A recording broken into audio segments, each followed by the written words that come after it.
내 마음에 울리는 시간 되게 하여 주옵소서. 구주 예수 그리스도의 이름으로 기도드립니다. 아멘.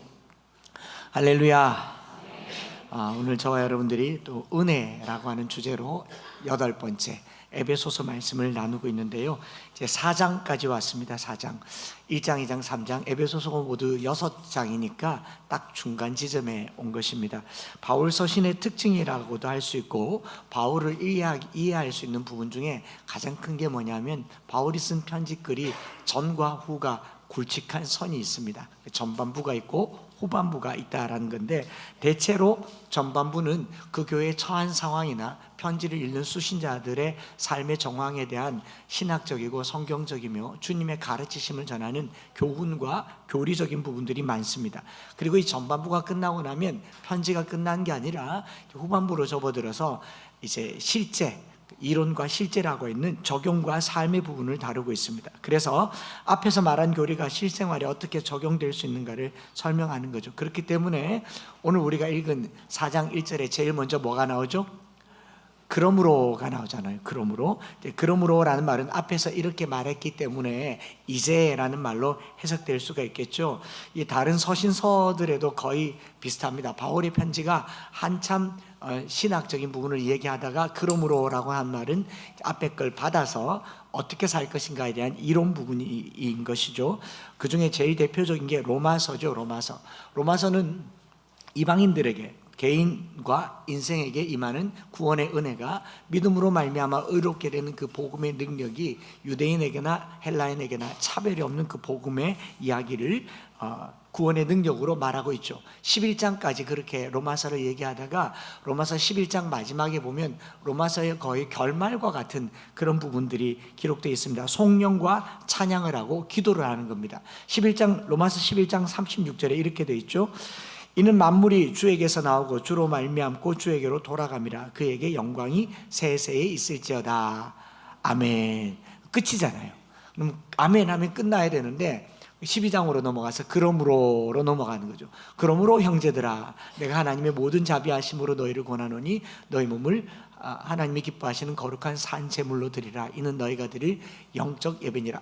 한 번 더 가는 거죠. 아멘 했으면 끝나야 되는데, 이게 그러므로가 가지고 있는 또 하나의 바울의 특징이라고 하는 거죠. 이론이 끝났으니까 이제 실제다, 실천이다라고 하는 겁니다. 우리가 읽고 있는 에베소서도요, 바로 그 앞장에 4장 바로 앞에 3장 마지막에 21절과 20절과 21절 보면 이렇게 되어 있습니다. 우리 가운데서 역사하시는 능력대로 우리가 구하거나 생각하는 모든 것에 더 넘치도록 능히 하실 이에게 교회 안에서와 그리스도 예수 안에서 영광이 대대로 영원 무궁하기를 원하노라. 아멘. 끝났잖아요. 아멘하고 끝났는데 그러므로 주 안에서 같이 내가 너희를 권하노니 또 연결되지 않습니까? 바울 편지의 패턴이죠. 중간에 아멘이라고 하고 그러므로라고 하는 말이 똑같이 보면 이런 느낌인 겁니다. 아멘 했으면 어떻게 됩니까? 눈 뜨잖아요. 아멘 했으니까 눈 감고 살지 말고 이제 눈 뜨고 살아야 된다. 기도는 아멘으로 하고 눈 뜨면 살아야 되는 거죠. 그렇죠? 눈 감고 하나님께 기도하고 눈 뜨고 세상에서 사는 것, 이게 바울이 가르치는 가르침의 특징이다라는 겁니다. 그 부분이 4장, 5장, 6장이고요. 이제부터는 거의 실제적인 이야기들을 다루게 되는 거죠. 구원에 관한 필수적인 교리, 그리고 하나님의 은혜에 대해서, 교회에 대해서 어떤 것인가를 1장, 2장, 3장에서 말했다면 이제 4장에서는요, 특별히 그리스도 안에서 한 몸을 이룬 교회 안에서의 공동체와 은사에 대한 이야기를 하고 있고, 이것들을 통하여서 머리이신 그리스도에게까지 온몸이 자라는 것을 말하고 있는가 하면 5장으로 넘어가서는 이제 세상 속에서 우리는 어떤 그리스도인이 되어야 할 것인가를 말하고 있죠. 각 개개인 술 취하지 말라, 방탕한 것이니 성령의 충만함을 입으라, 어리석은 자가 되지 말고 주의 뜻이 무엇인가 분별하라 하더니 부부에게 말합니다. 아내는 남편에게, 남편은 아내에게, 또 부모와 자녀에게 말합니다. 부모는 자녀에게, 자녀는 부모에게, 또는 종들에게, 상전에게, 그리고 세상의 어둠 권세자들, 통치자들을 향하여서 우리가 이 세상 속에서 그리스도인으로 어떻게 살아야 할 것인가, 하나님의 구원이 개인에게 임하여서 이방인이나 유대인이나 공동체를 이루고 교회가 된 다음에는 다시 돌려보내죠. 가정에서, 그리고 이웃과 직장에서 이 세상 권세 속에서 어떻게 그리스도인이 될까에 대한 총체적인 합을 말하고 있는 게 4장, 5장, 6장인 것입니다. 그래서 에베소서 전반적으로 보면요, 1, 2, 3장의 알미, 4, 5, 6장의 삶이 되는 겁니다. 우리가 흔히 하는 말, 이론과 실제를 말하고 있는 거죠. 그리고 아는 것보다 또 더 중요한 게 뭡니까? 사는 거죠. 안다고 사는 건 아니지 않습니까? 암과 삶에 대한 이야기를 하는 것이죠. 그래서 에베소서 4장 13절 우리가 읽은 데도 이런 표현이 있습니다. 우리가 다 하나님의 아들을 믿는 것과 아는 일에 하나가 되어. 이 말은 믿는 것과 아는 일에 하나가 되기가 쉽지 않다라고 말하는 겁니다. 우리가 말하기를 알면 아는 만큼 행한다라고 하는데, 알면 아는 만큼 행하는 것이 아닌 것 같더라고요. 알면 아는 만큼 요령을 부리죠. 그렇지 않습니까? 우리가 모를 때는 모르니까 지켜요. 자녀들이 부모에 대해서 많이 알면 부모의 말을 순종합니까? 부모의 허점을 타고 요령을 부립니까? 아이들이 엄마에게 전화를 해요. 엄마 몇 시에 와? 엄마 지금 어디야? 언제 와? 뭐 하고 있어? 물어요. 엄마의 동선과 스케줄을 쫙 알아요. 뭐 하려고요? 그 막간을 이용하려고. 오늘 우리의 알면 결코 삶과 관계가 없다는 것을 알게 되죠. 우리가 도로 교통 신호를 잘 알아요. 저기 카메라가 있다는 걸 압니다. 알면 그 카메라 앞에서만 딱 지키지만 사실은 카메라에서도 차선을 바꾸기 시작합니다. 그렇지 않습니까? 이게 우리의 알미라고 하는 거죠. 우리가 누굽니까? 잊으셨어요? 우리가 누구의 후손이에요? 다시, 우리가 아담의 후손이에요. 우리는 태초부터 불순종한 백성이에요. 태초부터 말씀을 거역한 백성이기 때문에 몰라서 못하는 게 아니라 알면 더 안 합니다. 몰라서 못하니까 로마서가 말한 대로 너희가 알지 못했을 때는 죄가 아니었거니와 알았기 때문에 죄가 되었다라고 말할 만큼 알면 오히려 죄가 될 가능성이 더 많고요. 아는 대로 사는 게 아니고 아는 만큼 요령을 부리더라고요. 하나님이 어떤 분이신 줄 알면 알수록 어떻게 해요? 오히려 하나님의 약점을 파고들어서 트집 잡습니다. 뭐라고요? 하나님 사랑이라면서요, 나한테 어떻게 그럴 수 있어요? 하나님 자비가 풍성하시다면서요, 어떻게 나한테 이럴 수가 있어요? 하나님이 살아계신데 어떻게 악이 이렇게 만연할 수가 있어요? 모든 것들을 우리의 삶으로 만들어내지를 못하고 있더라라는 겁니다. 아는 것이 언제가 위험한가? 살아내지 못할 때 위험하고, 차라리 모르는 게 더 나을 때가 나을 수가 있다라는 것이었던 거죠. 그렇기 때문에 사도 바울은 4장 1절에 와서 위대한 한마디의 말을 해요. 그러므로 아멘으로 끝나지 말라라는 거죠. 할렐루야. 아멘으로만 끝나지 말고요, 그러므로가 있는 삶이 되기를 원합니다. 아멘 했으니까, 동의가 되었으니까 동의한 대로 살아야죠. 바울이 말한 그러므로, 그것은 그대로 될 줄 믿습니다 라고만 말하는 것이 아니라 이제 우리는 어떻게 할 것인가, 이제는 우리 어떻게 살 것인가를 말하는 겁니다. 찰스 쉘던이라는 분이 쓴 소설 예수라면 어떻게 하셨을까, 예수님이라면 어떻게 하셨을까, 이 책으로 말미암아 미국 전역에 이 팔찌가 유행했지 않습니까? WWJD라고 보신 적 있죠? What would Jesus do? 예수님이라면 어떻게 하실까? 여러분, 운전하면서 누가 내게 클락션을 울렸다, 뭐가 혹 올라오는데 WWJD가 핸들에서 딱 보여요. 예수님이라면 어떻게 하셨을까? 그래, 예수님이라도 소리 질렀을 거야. 야! 예수님이라면 정말 그렇게 했겠습니까? WWJD, What would Jesus do? 그 밑에는요, What should I do가 있어야죠. Therefore, what should I do? 예수님이 이렇게 했으면, 그러므로 너희도 이렇게 하라. 주님이 이렇게 사셨으니 그러므로 너희도 이렇게 살아라 잖아요. 어떤 목사님 한 분이 그렇게 말씀하시더라고요. 제가 그렇게 헌신하고 성도들보다 더 열심히 물질 생활하고 했는데 성도들이 안 따라오더라고요. 이렇게 말해요. 뭐가 없어서 그렇습니까? 그러므로가 없어서 그래요. 성도들에게 당회에 모여서 그렇게 말했대요. 제가 여기 와서 기도도 많이 하고 헌금도 많이 하고 헌신도 많이 했잖아요 했더니 성도들이 뭐라고 말하냐면, 목사님은 성직자잖아요, 우리는 양떼들입니다 이렇게 말해요. 우리 그런 분들이 없기를 바랍니다. 제가 요한복음 10장 보면서요, 억울하다는 생각을 한 적이 있거든요. 요한복음 10장에 양이 길을 잃어버리면, 어떤 양요? 길을 잃어버린 양. 혹여 양이 집을 나가도 잃어버린 양입니다. 목자가 집을 나가면요, 싹군이에요. 이건 너무하지 않아요? 목사가 목회를 잘 못하면 싹군이고, 성도들이 신앙생활 잘 안 하면 잃어버린 양이에요. 너무하잖아요, 이거는. 뭐가 없어서 그래요? 그러므로가 없어서 그래요. 목회자가 이렇게 살았으면 그러므로 우리도 저렇게 살자. 주님이 이렇게 살았으면 그러므로 우리도 그렇게 살자. 그래서 바울이 내가 주를 본받는 자 된 것처럼 너희는 나를 본받는 자가 되라. 그러므로의 삶이라는 거죠. 그래서 우리가 어떻게 살까를 늘 물어보는 삶을 살아야 되고, 그래서 1장부터 3장에는 구원에 관한 놀라운 진리를 너희가 그 은혜로 인하여 믿음으로 구원을 얻었나니 이것이 너희에게서 난 것이요 하나님의 선물이다 라고 말했어요. 우리가 받은 이 은혜, 구원의 은혜, 이 믿음이 하나님의 선물인 줄 믿습니까? 자격이 돼서 받으셨습니까? 기도 많이 해서 얻으셨어요? 헌금 많이 해서 얻으셨습니까? 출석 또박또박해서 얻으셨습니까? 이 구원을 뭘로 얻었습니까? 아닌가요? 직분 받듯이 얻었었어요? 은혜로 받은 줄 믿습니다. 그래서 에베소 2장 9절에 행위에서 난 것이 아니니 이는 누구든지 자랑하지 못하게 하려 함이라. 우리가 얻은 이 구원에 대해서 누구도 자랑하지 말라고 얘기하면서 우리가 어떻게 구원을 얻었느냐, 오히려 아직 죄인 되었을 때, 로마서 5장 9절에 우리가 아직 죄인 되었을 때에 그리스도께서 우리를 위하여 죽으심으로 하나님께서 우리에 대한 자기의 사랑을 확증하셨느니라. 우리가 받은 사랑은 자격이 있어서 받은 게 아닙니다. 예뻐서 받은 것도 아니고요, 모태신앙이어서 받은 것도 아니고요, 부모님의 오랜 기도 때문에 받은 것도 아닙니다. 그럼 부모님의 기도가 공덕이라도 있어야죠. 긍휼히 여김을 받기는 하겠지만 우리의 구원은 전적인 하나님의 은혜입니다.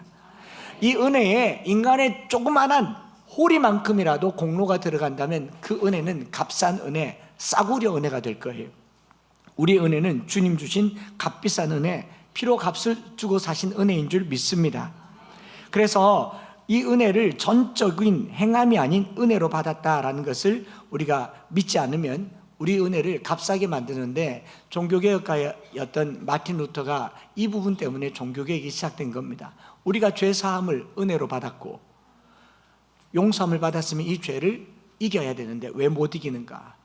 교황청에서는 면책부를 주고 팔고, 죄를 지어도 돈만 주면 죄를 용서받을 수 있는 방법이 너무 많으니 그럼 이 은혜는 도대체 무엇인가? 라고 하면서 오늘날 교회가 누리고 있는 은혜는 값싼 은혜다, 싸구려 은혜다, 저속한 은혜다라는 표현을 쓴 겁니다.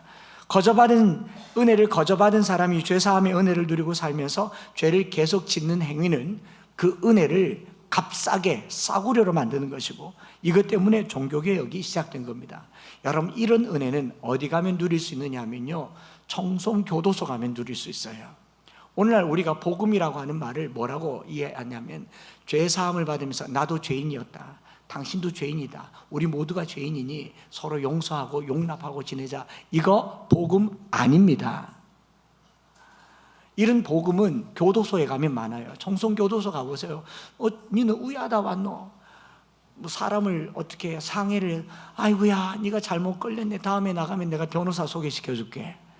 자기들끼리 막 방법을 잡고, 야 네가 정부를 잘못 만났다, 친구를 잘못 만났다.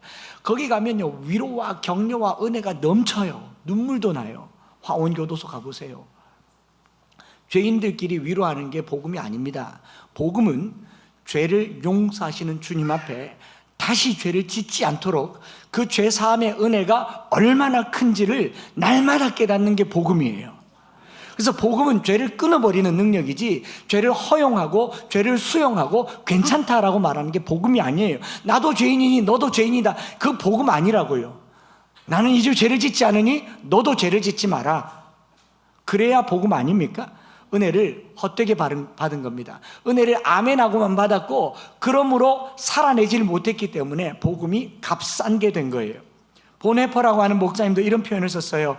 값싼 은혜에 관하여 죄를 헐값에 팔아버리고 죄인들끼리 서로 위로하고, 그것이 복음인 것처럼 교회라고 하는 싸구려 은혜의 그늘 아래 앉아서 여전히 죄를 짓고 살고 있으며 죄인들을 자기가 예수님인 것처럼 수용하고 용서하는 그것은 싸구려 은혜이며 값싼 복음이다. 그리고 언제든지 쓸 수 있도록 미리 값을 치렀으니 선지급한 은혜를 받고 일상의 죄를 가볍게 여기는 것이야말로 교회의 가장 큰 적이며 가장 위험한 은혜이다.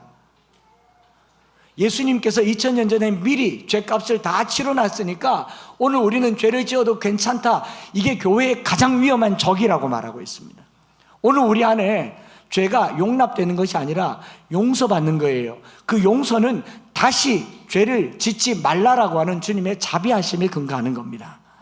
복음을 값싸게 받지 마시기 바랍니다. 죄를 덮는 싸구려 덮개가 은혜가 아니다라는 거예요. 이 죄를 덮어주시긴 하지만 주님은 이렇게 말씀하세요. 다시 짓지 마라. 다시 죄를 짓지 마라. 오늘 우리 안에 회개의 마음이 있다면 오늘 하루만이라도, 이 한 주만이라도 다시는 거기 빠지지 않기로 결단하는 저와 여러분들 되시기를 바랍니다. 그래서 루터가 다시 이렇게 말해요. 이런 귀한 은혜를 받은 성도들은 용서해 주신 주의 은혜를 굳게 붙들고 제 멋대로 사는 것을 포기하고 예수 그리스도를 따르는 삶을 동반할 때 그 은혜가 값비싼 은혜, 값진 은혜가 된다라고 말합니다. 뭐라고요? 죄사함을 받았으면 주를 따르는 삶을 동반할 때, 요거를 사도 바울은 에베소서 4장 1절에 그러므로라고 얘기하는 거예요. 그러므로 전에 어떤 삶을 살았든지 지금까지 어떤 삶을 살았든지 오늘 정리하고 내일 새로운 삶을 사는 것, 그러므로가 되시기를 축복합니다. 그래서 그러므로는 마틴 로이드 존스 목사님은 뭐라고 얘기하냐면 성화의 시작이다. 구원은 은혜로 거저받았지만 성화는요 명령으로 주셨어요. 모든 믿는 자에게 구원은 선물로 주셨지만 성화는 명령으로 주셨어요. 내가 거룩하게 되기 위해서는 자라야 되고 끊어야 되고 이 세상 유혹의 풍조에 요동하지 않아야 되며 그리스도의 장성한 분량에 자라야 된다. 그래서 1장부터 3장의 구원의 문제를 다루고 있다면 4장부터 6장까지는 성화를 다루고 있는 겁니다. 이론과 실제가 아니라 성화를 다루고 있는 거예요. 저와 여러분들이 거룩한 일에 자라기를 축복합니다. 그래서 오늘 우리가 읽은 본문 15절에 범사에 그에게까지 뭐할지라? 자랄지라. 그리스도인이 된다라고 하는 것은 상태, 신분을 말하는 것이 아니라 성장을 말하는 겁니다. 프로세스예요. 주님 앞에 설 때까지 날마다 더 자라기를 원합니다. 지난주에 그랬죠?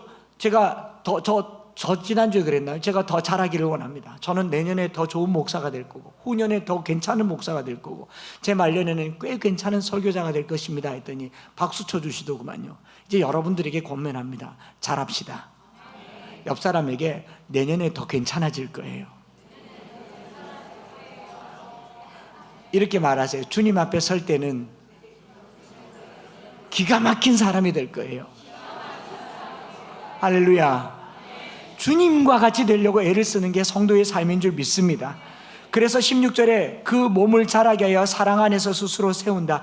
여기 자란다라는 말을 16절에 썼는데 아욱사노라고 했는데 아욱사노라는 말은 기른다, 커진다, 달이 찬다. 달이 어떻게 차요? 초승달인 달이 원래 달 그대로인데 계속 달이 커지잖아요. 어떤 날은 보름달, 정월 대보름 같은 때는 달이 막 내 눈앞에 커지는 걸 보잖아요. 그때 가슴이 막 벅차오르는 것처럼 우리 신앙이요, 주님이 봤을 때 야, 저게 자랐구나. 우리 주님이 나를 봤을 때 니 좀 컸네. 그런 성도들 되시기를 바랍니다. 그래서 4장 1절 그래서 그러므로 라고 시작되는 그러므로 주 안에서 같이 내가 너희를 권하노니 어떻게 해요? 어떻게 행하란 말이 나오지 않습니까?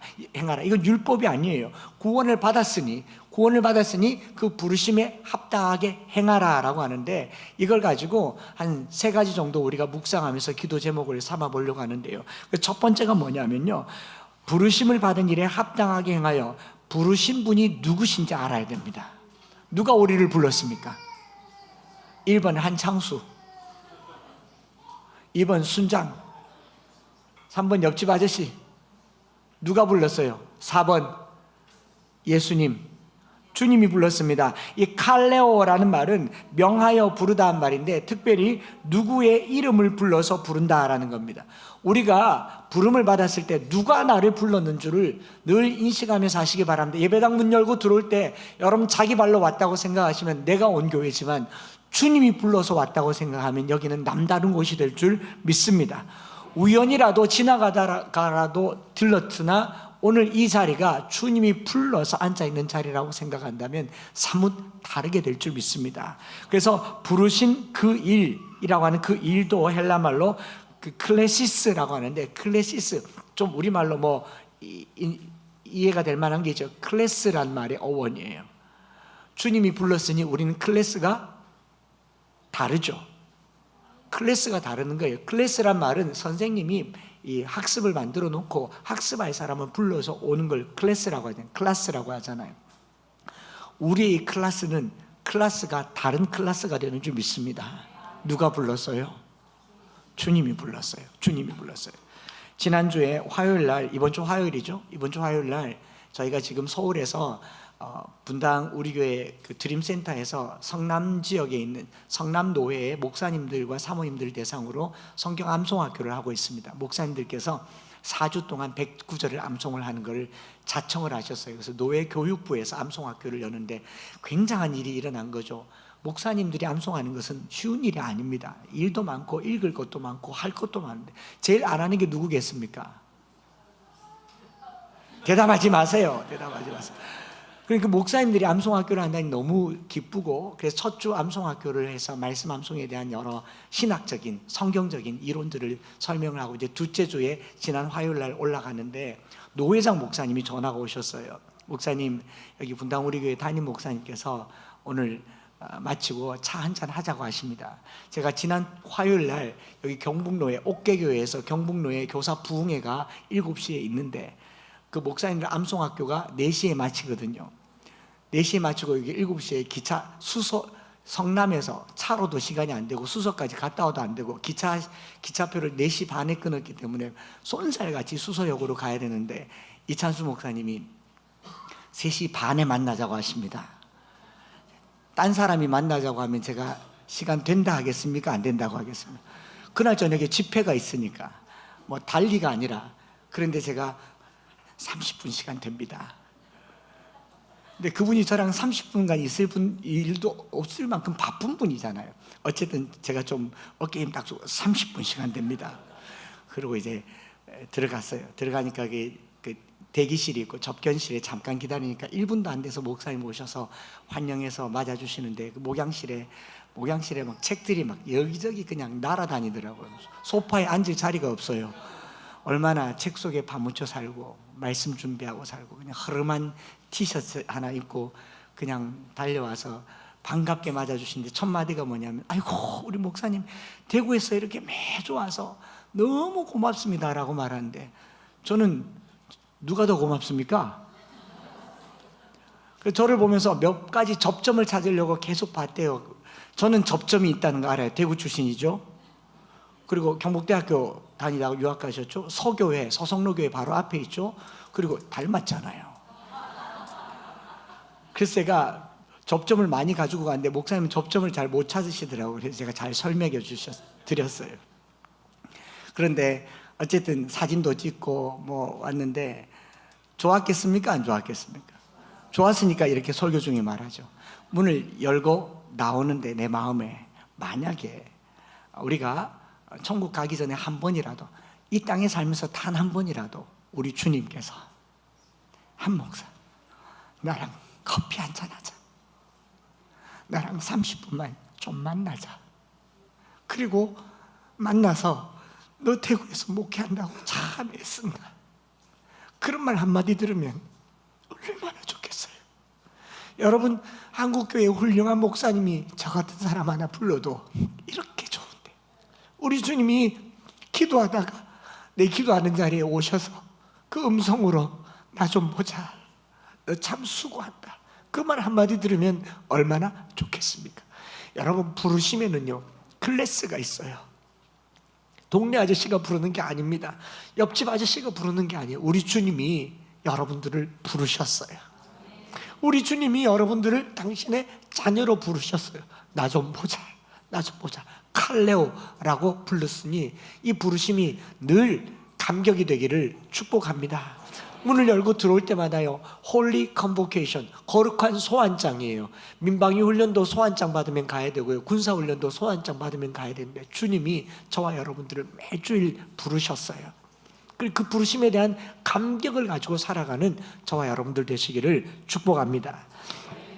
두 번째로는 그 부르심에 대한 감격이 있기 때문에 바울이 말한 그러므로죠, 그 부르심에 합당하게 행하라 라고 말하죠. 합당하게 행하라. 이 말씀을 딱 준비하는데 오늘 아침에 제가 그제 만났으니까 오늘 아침에 또 7시 예배를 분당 우리 교회에서 드렸지 않겠습니까? 제가 얼른 거기 갔다 왔어요.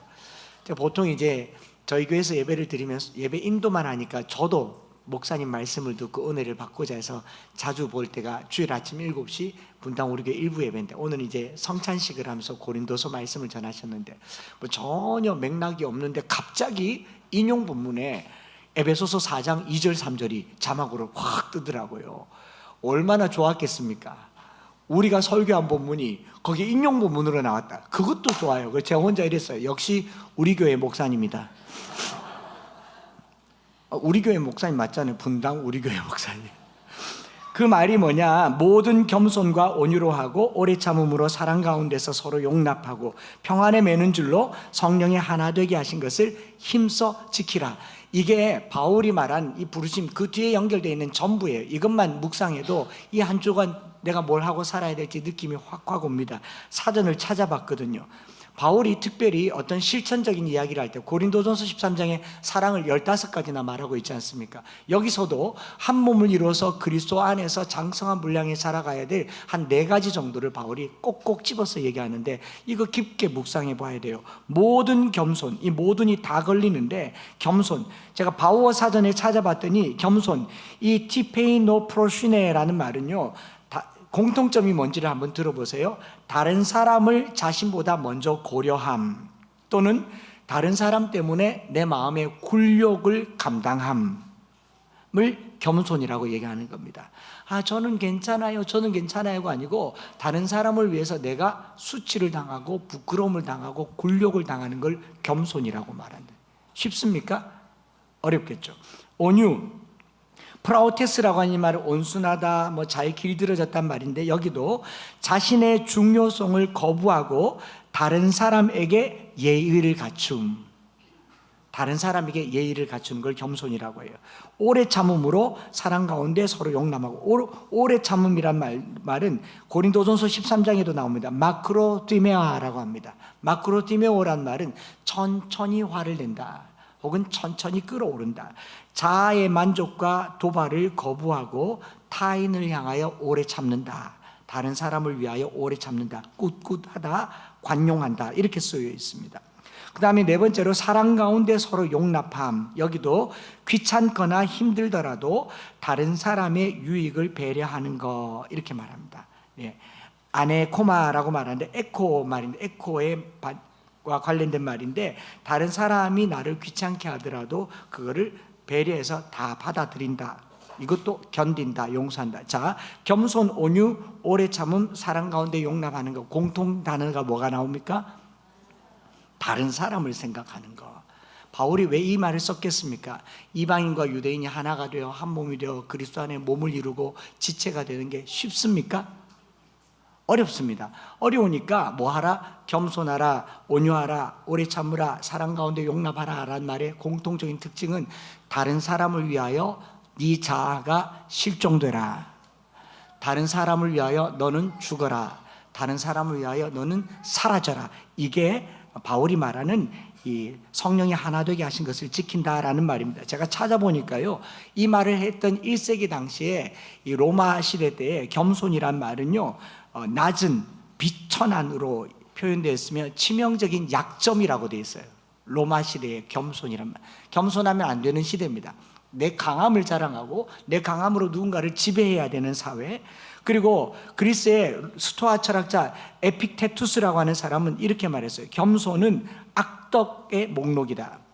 그러니까 성품 중에 가장 갖지 말아야 될 성품이 겸손이라고 얘기를 해요.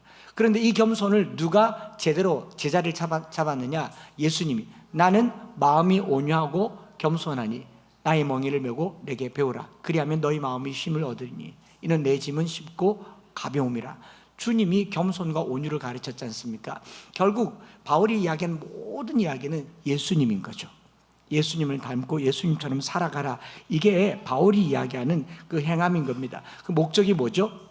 우리를 이렇게 불러서 겸손과 온유로 오래 참음으로 사랑 가운데 용납하라고 하는 목적이 뭡니까? 이 부르심의 목적.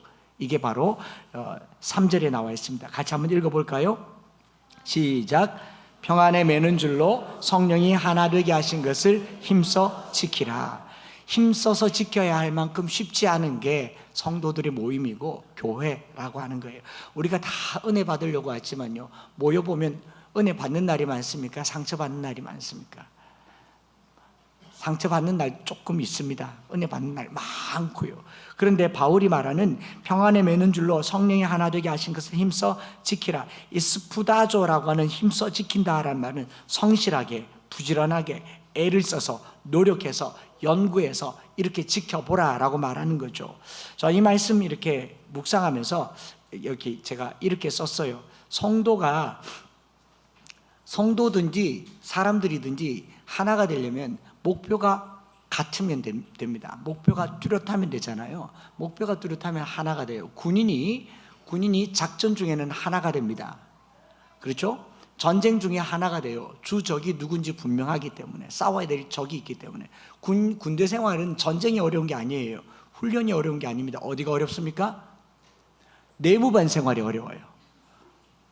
하나의 목표를 향해서 달려나가면 목표대로 가는데 내무반 안에 가면 서로를 쳐다보니까 힘듭니다. 그래서 제가 어제 어떤 군인에게 물어봤어요. 이 군인들이 내무반에서 똘똘 뭉치는 요령을 이제 터득했더라고요. 어이 군인에게 주적은 누구냐? 그랬더니 상사래요. 상사라고 하는 타겟을 딱 정하니까 동기들이 똘똘 뭉치더래요. 성도들도 마찬가지입니다. 적을 하나 정하면요, 똘똘 뭉칠 수가 있어요. 성도들이 서로를 쳐다보면 서로 적이 되는 겁니다. 우리가 주님을 쳐다보면 하나가 되는 거예요. 그래서 성도들은 마주보는 관계가 아닙니다. 성도들은 주를 보는 관계예요. 그러니 서로 좀 쳐다보지 마세요. 우리 교인들만 한 게 모든 이 말씀을 듣는 유튜브든 어디든 성도들 부탁드리는데 서로 쳐다보지 마세요. 서로 알려고도 하지 마세요. 저 전직이 뭔지 또 뭐 지금 남편이 네 남편이 아니다 그런 말 왜 해요? 지금 아내 두고도 다른 아내 두고 있는 사람 그런 말 왜 해요? 마음에 찔리면 회개하고 돌이키시면 됩니다. 근데 서로를 쳐다보지 말라고요. 서로 쳐다보지 않고 주님 쳐다보는 공동체가 되시기를 축복합니다. 왜 그러냐? 우리가 함께 하나 되어 한 몸으로, 특별히 에베소서 2장 읽으면서 좋으셨죠? 노래도 불렀잖아요. 하나님 안에서 우리 서로 이어져 주가 거하실 처소가 되네.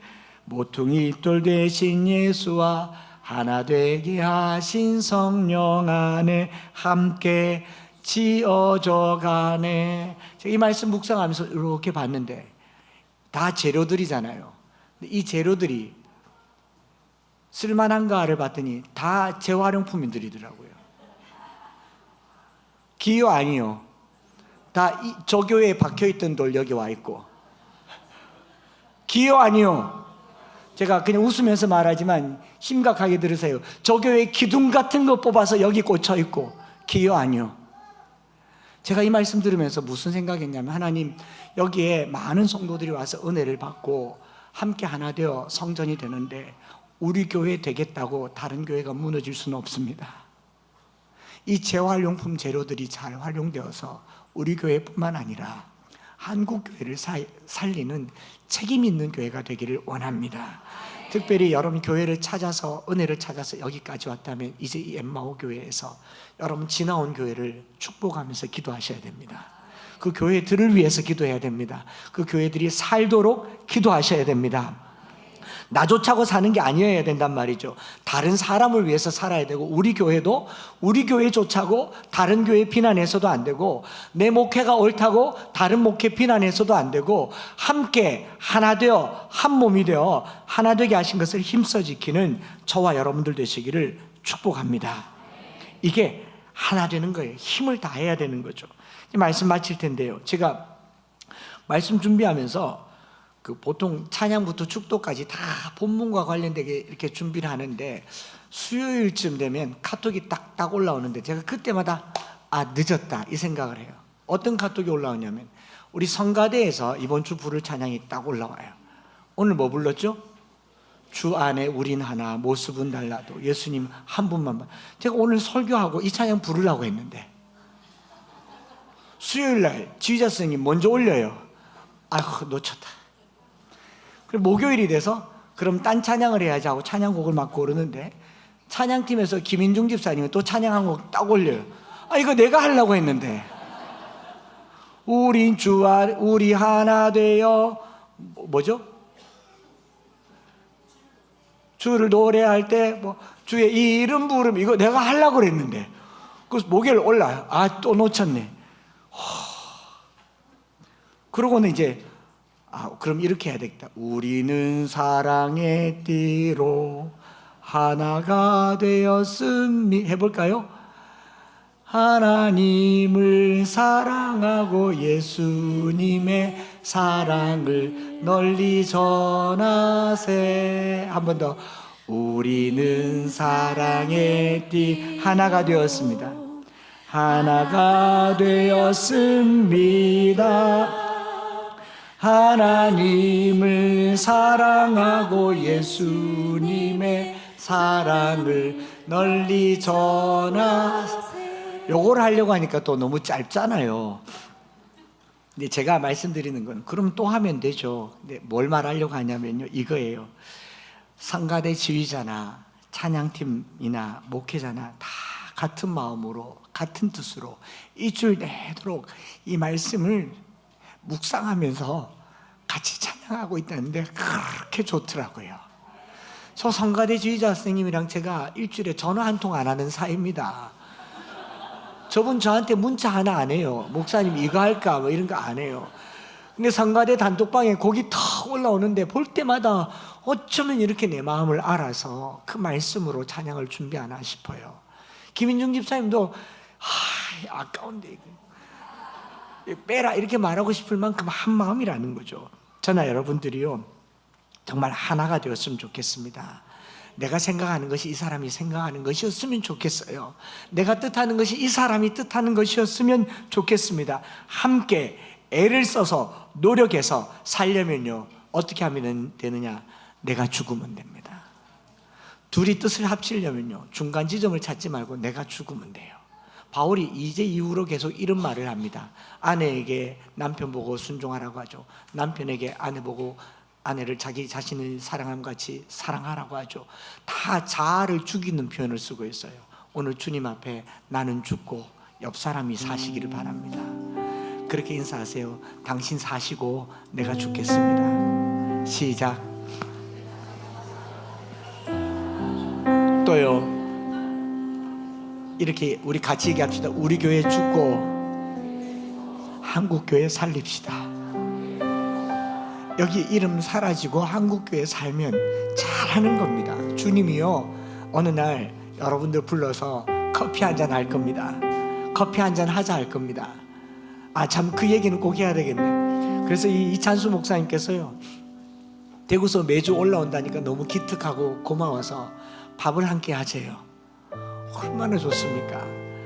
그래서 시간을 서로 맞춰보는데 우리 둘 사이가 로또예요. 안 맞아. 내가 시간 되면 목사님 안 되고 목사님 되는데 저는 어쨌든 안 되고 로또예요. 안 맞아요. 그런데 목사님께서 그래도 말랐으니 밥을 꼭 한번 내가 사주고 싶다. 여기 우리 교회 앞에 우리 장로님이 하시는 아주 잘하는 횟집인데 스시집인데 목사님과 함께 모시겠다고 하는데 저는 자긴 목사님 못 오시고 거기서 밥 먹으라고 해요. 제 마음은 이미 끝났어요. 됐습니다. 저는 만난 걸로 충분해요. 여러분 밥이 중요해요? 만남이 중요해요? 그래서 저는 밥 안 먹어도 괜찮아요. 만났으니까 너무 좋더라고요. 그러고 나오는데 노회장 목사님이 우리끼리 먹지. 여러분 너무 사랑하는 분 한 분 만나면 밥 안 먹어도 되지 않아요? 교회가요 그런 주님 만나는 거고요. 교회가 그런 성도들 만나는 거고, 한 몸이 되어서, 하나 되어서. 저는 그래서요, 내 평생에 제일 잘한 게 예수님 만난 거고, 내 평생에 제일 복된 일이 예수님을 주로 섬긴 거고, 내 평생에 후회하지 않는 선택이 내가 목사가 된 거고, 내 평생에 정말 복된 삶을 살고 있는 지금 이 순간이 엠마오교회 목사가 된 겁니다. 여러분, 이 삶을 공유하고 함께 살아드리기를 축복합니다. 찬양 드리시겠습니다. 그래서 다 뺏기고 이 찬양을 하기로 한 겁니다. 그래도 잘한 것인 줄 믿습니다.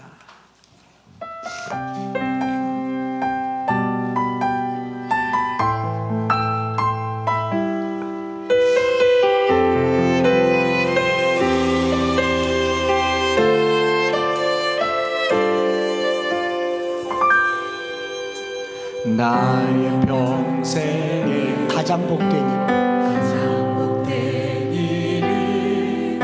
내가 예수님을 만난 것이라. 나의 평생에 가장 복된 일은 내가 예수님을 주로 섬긴 것이라. 세상 살 동안, 이 세상 살 동안 내가 걷는 길이 때론 험하여서 넘어질 때 주의 강한 손이 나를 붙드시니 나는 예수님만 주로 섬기며 나는 주를 섬기는 것에, 나는 주를 섬기는 것에 후회가 없습니다. 내가 걸어온 모든 시간 주님 은혜입니다. 내가 걸어갈 모든 날도 주만 섬기며 살리. 오직 예수의 이름 부르며 살아가리라. 그러므로 주 안에서 갇힌 내가 너희를 권하노니 너희가 부르심을 받은 일에 합당하게 행하여 모든 겸손과 온유로 하고 오래 참음으로 사랑 가운데서 서로 용납하고 평안에 매는 줄로 성령이 하나 되게 하신 것을 힘써 지키라. 오늘 우리를 부르신 그 주님의 부르심 앞에서 가장 복된 이 길을 함께 걸어가시는 저와 여러분들 되시기를 바랍니다. 나의 평생에 가장 복된 일은 내가 예수님을 만난 것이라. 나의 평생에 가장 잘한 일은 예수님을 주로 섬긴 것이라. 나는 주를 섬기는 것에, 나는 주를 섬기는 것에 후회가 없습니다. 내가 걸어온 모든 시간 다 주의 은혜, 내가 걸어갈 모든 날도 주만 섬기며 살리. 오직 예수 이름 살아가리라. 이것이 나의 간증입니다. 이것이 나의 간증이요, 이것이 나의 찬송입니다. 이것이 나의 찬송일세. 나 사는 동안 끊임없이 우주를 찬송하리로다. 우리 두 손 높이 들고 나는 주를 섬기는 것에 후회가 없습니다. 나는 주를 섬기는 것에 후회가 없습니다. 내가 걸어온 모든 시간 다 주의 은혜입니다. 그러므로 부르심을 따라 사십시다.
기도할 텐데요, 제가 금요일날 기도하면서 너무너무 은혜를 받은 건 뭐냐면, 우리 목사님들도 서로 기도하지만요, 성도들이 우리 아픈 환우를 위해서 기도하는데 막 달려와서 부둥켜 안고 그 병을 나에게 달라고 하듯이 기도하는 걸 보고, 이게 한 몸이지, 이게 하나지, 이래서 병이 낫지 않겠나 싶었어요. 또 누군가 다니면서 어떤 사람의 어깨에 손을 얹기도 하고 자녀들을 부둥켜 안고 울기도 하고, 오늘 우리가요 서로를 껴안고 기도하면 하나가 됩니다. 우리가 주님을 바라보면 하나가 돼요. 모든 겸손과 온유로 하고 오래 참음으로 사랑 안에서 서로 용납하고 우리가 다른 사람을 위해서 기도하는 동안 이 교회는 하나가 될 겁니다. 이 시간에 주님 이름 부르며 기도할 때요, 서로 기도하는 공동체가 되게 하여 주시고, 주님 바라보는 공동체가 되게 하여 주시고, 주님 얼굴 구하는 공동체가 되게 하여 주시옵소서. 오늘 주님 안에 하나가 되어 그리스도 예수의 장성한 분량에 자라게 하여 주시옵소서. 주의 이름 부르며 합심해서 기도하며 나가시겠습니다. 주여, 주여, 주여. 살아계신 하나님 아버지, 오늘 모든 겸손과 온유로 오래 참음으로 사랑 안에서 용납하며 하나 되어 한 몸으로 주님 안에 살아가게 하여 주시옵소서. 몸이 하나요 성령도 한 분이신 부르심의 한 소망 안에서 부르심을 받았으니 주님이 한 분이시고 믿음도 하나이시니 우리가 하나 되어서 주님에게 이르기까지 살아가게 하여 주시옵소서. 나는 죽고 예수로 살게 하여 주시옵소서. 나는 죽고 주로 살게 하여 주시옵소서. 주님 이름으로 살게 하여 주시옵소서. 서로를 보내고 기도하는 공동체가 되게 하여 주시옵소서. 기도하는 동안 병이 낫게 하여 주시고, 치유가 일어나게 하여 주시고, 죄 사함의 은혜가 있게 하여 주시고, 그 은혜로 회복되게 하여 주시고, 주님 안에 사랑으로 살게 하여 주시옵소서.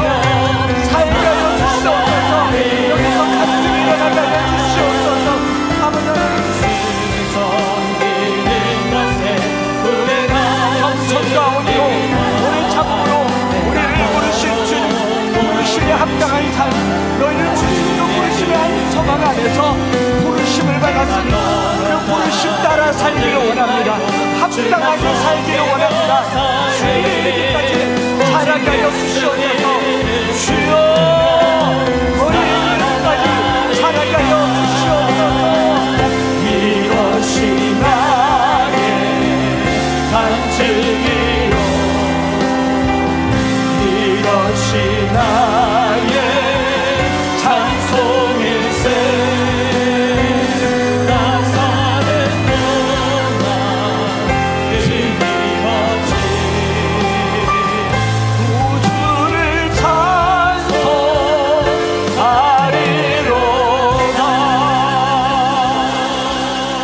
살아계신 하나님, 오늘 우리를 불러주셔서 감사합니다. 무엇 보시고 자격도 없고 조건도 안 되고 뭐 한 것도 없는데 그 십자가의 은혜로 오늘 우리를 당신의 자녀로 불러주시고 성도라 일컬음을 받게 하셔서 감사합니다. 하나님, 그 어떤 직분보다 성도됨에 감격하는 성도들이 되게 하여 주시옵소서. 당신의 자녀로 불러서 감격하게 하여 주시옵소서. 세상에 유명한 사람이 불러도 이렇게 좋은데 주님이 불러주면 얼마나 좋겠습니까? 날마다 우리 성도들을 불러주시고 10년 만에 부름받은 성도도 있습니다. 20년 만에 부름받은 성도들도 있습니다.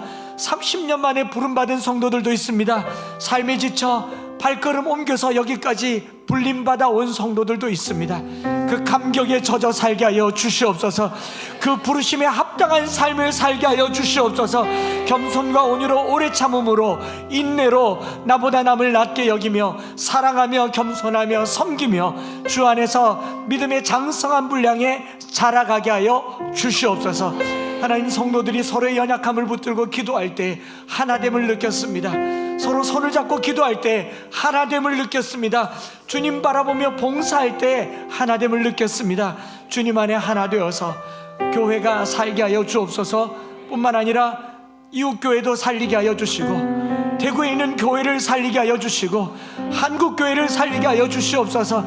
이 재활용품 같은 재료인 저희들이지만 어디에 두어도 쓰임받는 성도들 다 될 수 있도록 축복하여 주시옵소서. 우리 구주 예수 그리스도의 은혜와 아버지 하나님의 변함없으신 사랑하심과 성령 하나님 위로교통 충만 역사하심이 우리를 부르신 그 부르심에 합당하게 행하여 겸손과 온유로 오래 참음으로 사랑 안에서 용납하며 평안에 매는 띠로 성령의 하나 되게 하심을 힘써 지키며 주님 안에 한 몸을 이루기를 소망하는 사랑하는 모든 성도들 머리 위에 이제로부터 영원토록 함께 있을지어다. 아멘.